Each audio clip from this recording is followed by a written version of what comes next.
नमस्कार। मैं एस्ट्रोलॉजर प्रमिल चतुर्वेदी।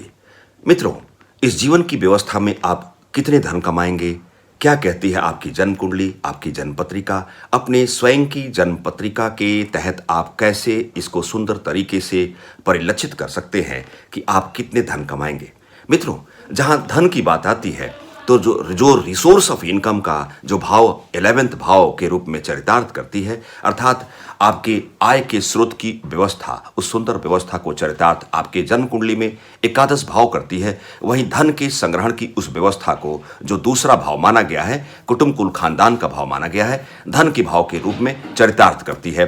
अर्थात आपके जन्म कुंडली में एकादश और दूसरे भाव की एक प्रासंगिक भूमिका, अर्थात आप कितने धन कमाएंगे इसे जानने की लालसा यदि आप में है तो आपके जन्म पत्रिका में 11वें और दूसरे भाव के अधिपति ग्रह की भावगत स्थिति, राशिगत स्थिति और नक्षत्र वाइज और एंगल वाइज आपकी जन्म कुंडली में कैसी स्थिति बनी है, इस पे आपको दृष्टिपात करना जरूरी है। मित्रों, एकादश भाव एक ऐसा भाव है आपके जन्म कुंडली में प्रबल अकारक अथवा मारक अधिपति ग्रह नीच की स्थिति में यदि बैठ जाते हैं एकादश भाव में, उतने ही बृहत्तर स्तर के राजयोग और रिसोर्स ऑफ इनकम का जरिया को आप टच करते हैं। कहने का तात्पर्य यही है मित्रों कि एकादश जो लाभ का भाव है वह क्रूर भाव है। अर्थात क्रूर भाव नैसर्गिक पापी ग्रह की पोजीशन, अर्थात सूर्य, शनि, राहु, केतु और मंगल की बात करें और इसके प्लस में आपके लग्न कुंडली के तहत अष्टम जो मृत्यु का भाव है, उस अष्टमेश नीचगत राशि में भी यदि एकादश भाव से उसकी विद्यमानता है तो रिसोर्स ऑफ इनकम की व्यवस्था को चार चांद लगाता है। अर्थात रिसोर्स ऑफ इनकम का जरिया बहुत स्ट्रांग, बहुत मजबूत कर डालता है। मित्रों, यद्यपि ठीक इसके उल्टे क्रम में दूसरे भाव में जो कुल भाव है, कुटुंब कुल खानदान, द्वितीय भाव मानसिकता का दाहिने नेत्र का भाव है, उस दूसरे भाव में क्रूर ग्रह की स्थिति को बेहतर नहीं माना गया है। मंगल, राहु, सूर्य की स्थिति अगर दूसरे भाव में होती है तो पीड़ाकारी हो जाती है। अर्थात धन संग्रहण की उस व्यवस्था में उस श्रृंखलता का समावेश हो जाता है।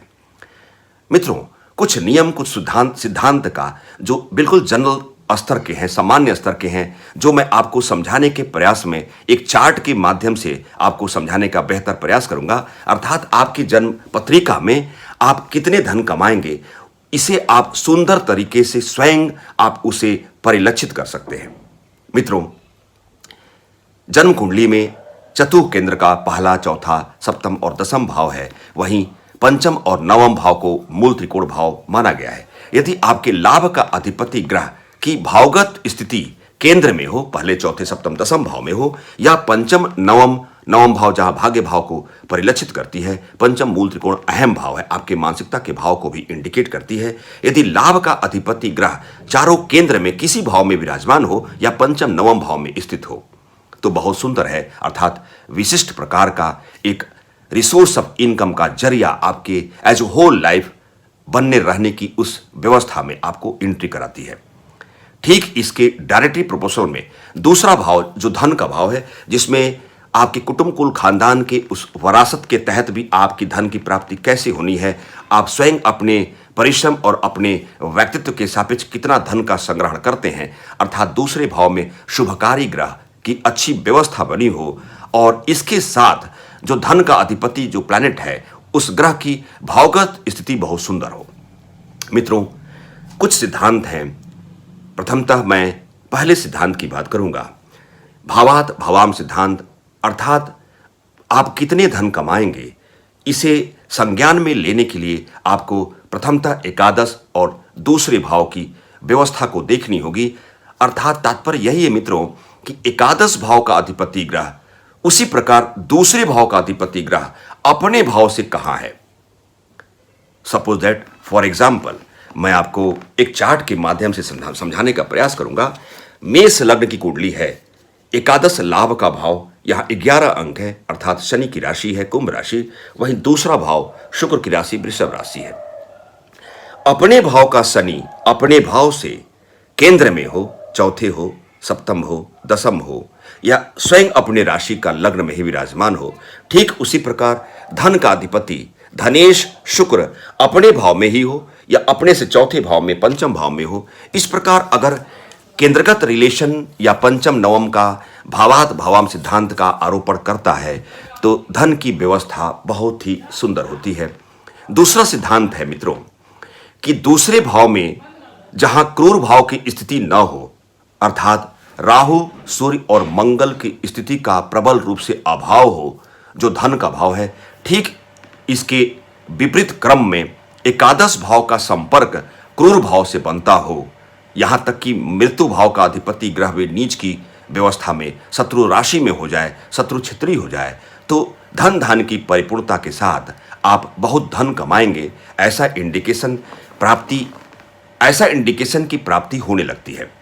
मित्रों, शुभत्व ग्रह अर्थात धन भाव का अधिपति जो प्लैनेट है, उसकी युति शुभकारी ग्रह से हो जाए या शुभत्व ग्रह से दृष्टिगत रिलेशन का स्थापन हो, उस संबंध का स्थापन हो, अर्थात दूसरे भाव में आपके लग्न कुंडली के तहत जो योगकारक ग्रह हैं उसमें शुभत्व प्लैनेट है, उस योगकारक ग्रह में आपको यह देखना है, सपोज दैट आपकी कन्या लग्न की कुंडली है, उस कन्या लग्न की जो 6 अंक की राशि है, लग्न की राशि, उस कन्या लग्न की होरोस्कोप में बुध, शुक्र और शनि योगकारक ग्रह हैं। कन्या लग्न में दूसरे भाव का अधिपति तुला राशि जो शुक्र की राशि है, यदि शनि, शुक्र या बुध की युति दूसरे भाव में होती है तो आप अधिक धन कमाएंगे, अर्थात कितने धन कमाएंगे इसकी चिंता आपके लिए नहीं है, अर्थात आपको आपके प्रारब्ध में, आपके लग्न कुंडली में वैसा समाहन है, उस योग का समाहन है कि रिसोर्स ऑफ इनकम और धन का एकत्रित व्यवस्था को आप सुंदर तरीके से टच करेंगे। मित्रों, यदि जितने अधिक ग्रहों का दृष्टिगत रिलेशन, जैसे 11वें भाव की बात करें, अर्थात रिसोर्स ऑफ इनकम के उस कैलकुलेशन, उस नियम सिद्धांत का आरोपण जो करते हैं, अर्थात कितने ग्रहों की युति आपके एकादश भाव में है, बनी हुई है, उससे ज्यादा बेहतर पोजीशन कितने ग्रहों का दृष्टिगत रिलेशन एकादश भाव से है।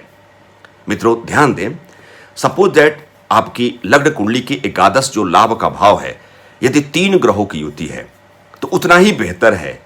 2 ग्रहों की युति है, उससे बेहतर 3 ग्रहों की युति को मानी जाती है। अगर 4 ग्रह की युति बनी हुई है एकादश भाव में और सुंदर है, अगर 2 ग्रहों की युति है तो कम सुंदर है।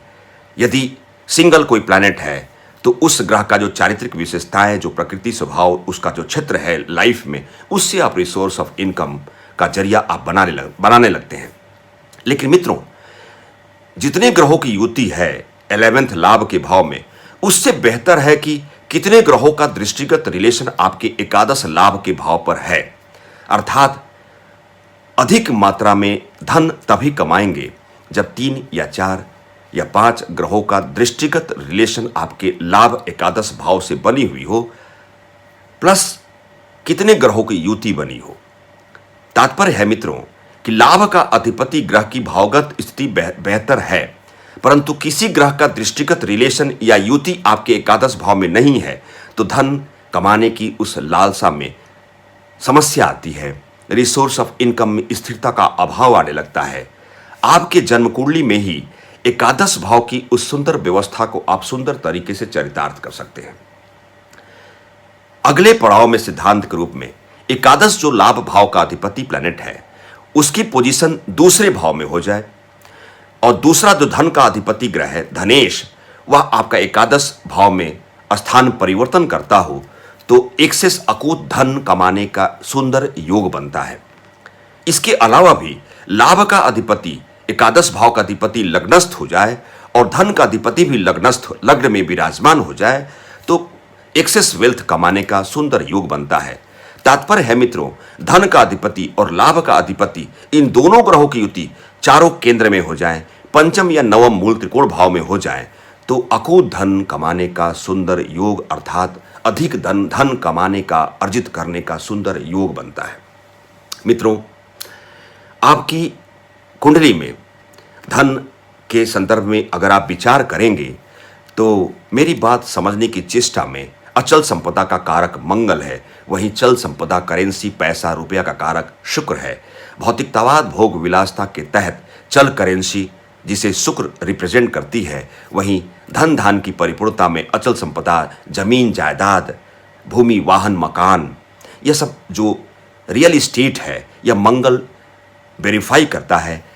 बहुतेरे धन, बहुत मात्रा में धन कमाने की यदि आपकी लालसा है और उस इच्छा की पूर्ति आपको करनी है, तो प्रथमतः आपको अपने जन्म पत्रिका, अपने लग्न कुंडली में आपको मंगल और शुक्र की भावगत स्थिति भी देखनी पड़ेगी।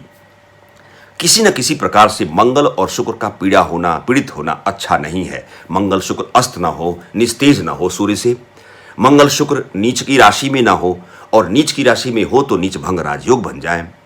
मंगल और शुक्र की भावगत स्थिति आपके जन्म कुंडली में बेहतर होनी चाहिए।